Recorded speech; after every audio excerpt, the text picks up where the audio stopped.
Hello student, मैं Saddam sir सरल रसायन यूट्यूब चैनल पर आपका इस्तकबाल करता हूं। आज का जो हमारा चैप्टर है वो है पी ब्लॉक एलिमेंट्स।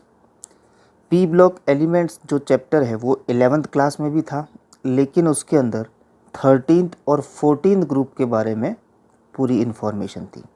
लेकिन 12th क्लास के अंदर जो है हमें 15, 16, 17 और 18 ग्रुप की पूरी इन्फॉर्मेशन दी गई है जो हमें लेनी है। तो स्टार्ट करते हैं हम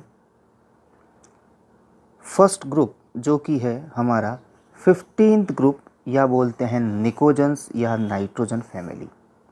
नाइट्रोजन फैमिली के अंदर कौन कौन से एलिमेंट हैं देखा जाए तो nitrogen, phosphorus, arsenic, antimony and bismuth, ये 5 एलिमेंट्स हैं।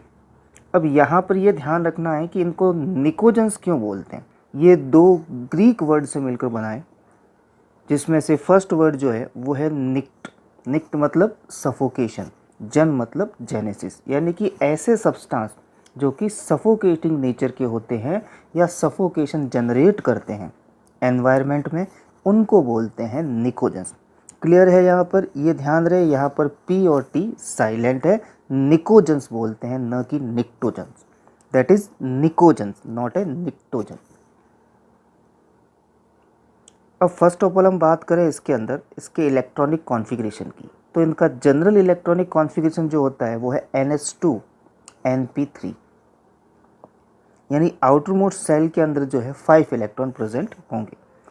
अब फर्स्ट एलिमेंट जो है नाइट्रोजन, उस नाइट्रोजन का इलेक्ट्रॉनिक कॉन्फ़िगरेशन जो है वो है helium 2s2 2p3। Helium means 1s2 होता है, यानी हीलियम में 2 इलेक्ट्रॉन होते हैं। नेक्स्ट इसी तरीके से दूसरा एलिमेंट जो है वह है फॉस्फोरस, इसका होता है नियॉन 3s2 3p3। इसी तरीके से और नेक्स्ट देखें आर्सेनिक, तो एक एक ऑर्बिटल इनमें इंक्रीज होगा।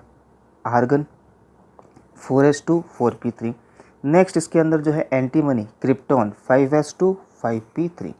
नेक्स्ट इसके अंदर जो है जिनॉन 6s2 6p3। तो इस तरीके से होता है इनका इलेक्ट्रॉनिक कॉन्फ़िगरेशन, और इनके आउटर मोस्ट सेल के अंदर जो है 5 इलेक्ट्रॉन प्रेजेंट होते हैं। नेक्स्ट पॉइंट जो है वो है अकरेंस, यानी नेचर के अंदर ये कहाँ कहाँ पर प्रेजेंट होते हैं, कि 15 ग्रुप के जो एलिमेंट हैं वो नेचर के अंदर कंबाइन और फ्री दोनों स्टेट के अंदर प्रेजेंट होते हैं। और फर्स्ट बात करें हम नाइट्रोजन की, तो नाइट्रोजन में सबसे पहले देखें कि नाइट्रोजन फ्री स्टेट के अंदर अर्थ एटमॉस्फेयर पर अकॉर्डिंग टू मास जो है 75% कवर्ड करता है, और अकॉर्डिंग टू वॉल्यूम जो है 78% जो है अर्थ एटमॉस्फेयर का कवर्ड करता है। अब बात करें इसके अंदर कंबाइन स्टेट की, तो नाइट्रोजन कंबाइन स्टेट के अंदर 2 फॉर्म में प्रेजेंट होता है। First is NaNO3 sodium nitrate और चिली सॉल्ट पीटर, और सेकंड है KNO3 इंडियन सॉल्ट पीटर यानी पोटेशियम नाइट्रेट। तो ये थी नाइट्रोजन की अकरेंस। इसी तरीके से एक बात ध्यान रखना है कि लिविंग ऑर्गेनिज्म में नाइट्रोजन जो होता है अमीनो एसिड, प्रोटीन और विटामिन्स के अंदर प्रेजेंट होता है। अब नेक्स्ट बात करें तो नेक्स्ट एलिमेंट है फॉस्फोरस, और फॉस्फोरस मेनली जो है फॉस्फोप्रोटीन की फॉर्म में लिविंग ऑर्गेनिज्म में प्रेजेंट होता है। It means phosphorus is present in living organism in form of phosphoprotein. Next is जो बोर्न एज होती है, उस बोर्न एज के अंदर 80% जो है फॉस्फोरस प्रेजेंट होते हैं।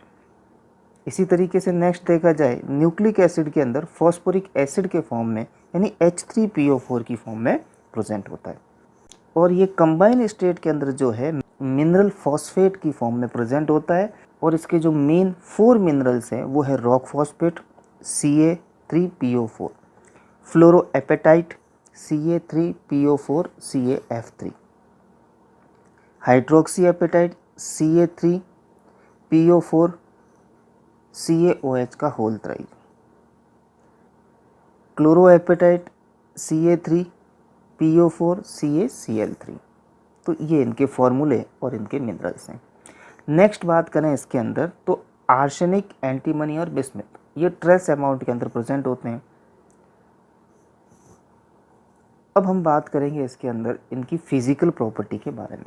तो फर्स्ट फिजिकल प्रॉपर्टी जो लेंगे वो होगी फिजिकल स्टेट। तो इनकी फिजिकल स्टेट की बात करें तो नाइट्रोजन गैसियस स्टेट की फॉर्म में होता है, फॉस्फोरस वैक्सी सॉलिड की फॉर्म में या वॉलेटाइल सॉलिड की फॉर्म में प्रेजेंट होता है, और पीछे जो बचे हैं ये सारे के सारे जो होते हैं हार्ड सॉलिड की फॉर्म में नेचर में प्रेजेंट होते हैं।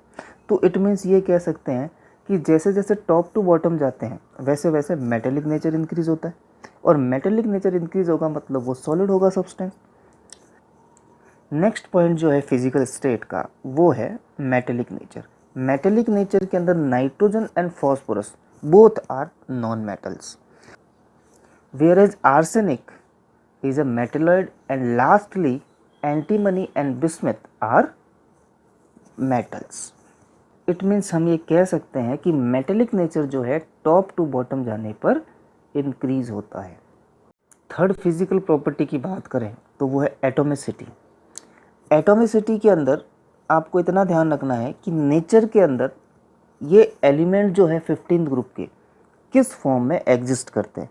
तो फर्स्ट ऑफ ऑल बात करें नाइट्रोजन जो है वो डाई एटॉमिक यानी N2 की फॉर्म में नेचर में एग्जिस्ट करता है।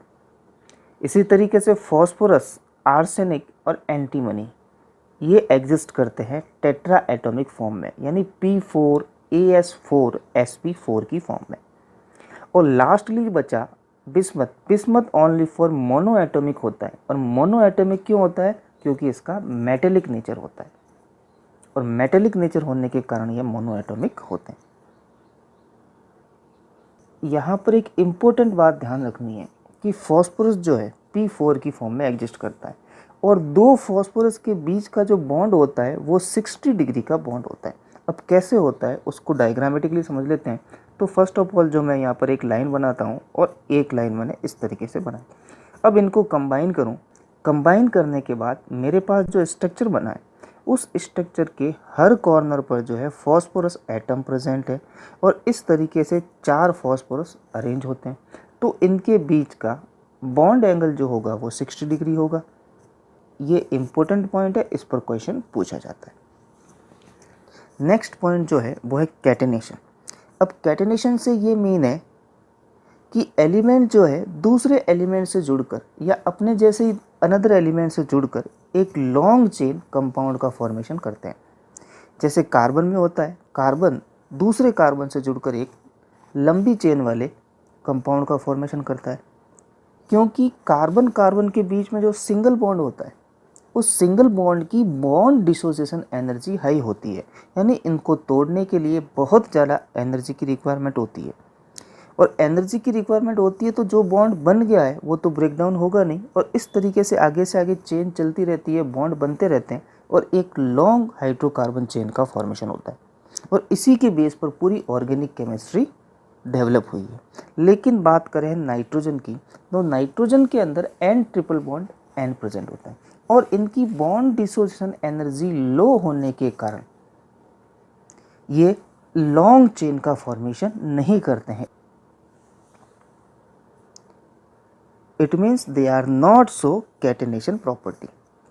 नेक्स्ट पॉइंट जो है मल्टीपल बॉन्ड, यानी नाइट्रोजन के अंदर p ऑर्बिटल है, और p ऑर्बिटल भी जो होते हैं वो फुलफिल्ड नहीं होते हैं, और फुलफिल्ड नहीं होते हैं इसका मतलब क्या हो सकता है कि वो इलेक्ट्रॉन की शेयरिंग कर सकते हैं, और शेयरिंग करके मल्टीपल बॉन्ड का फॉर्मेशन कर सकते हैं। तो इस बेस पर हम कह सकते हैं कि nitrogen atom have unique property to form multiple bond with other nitrogen atom due to p-pi bonding।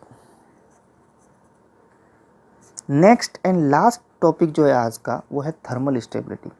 Thermal stability से मीनिंग ये है कि टेम्परेचर देने पर एलिमेंट कितना स्टेबल है उसके बारे में बात करनी है हमें यहाँ पर।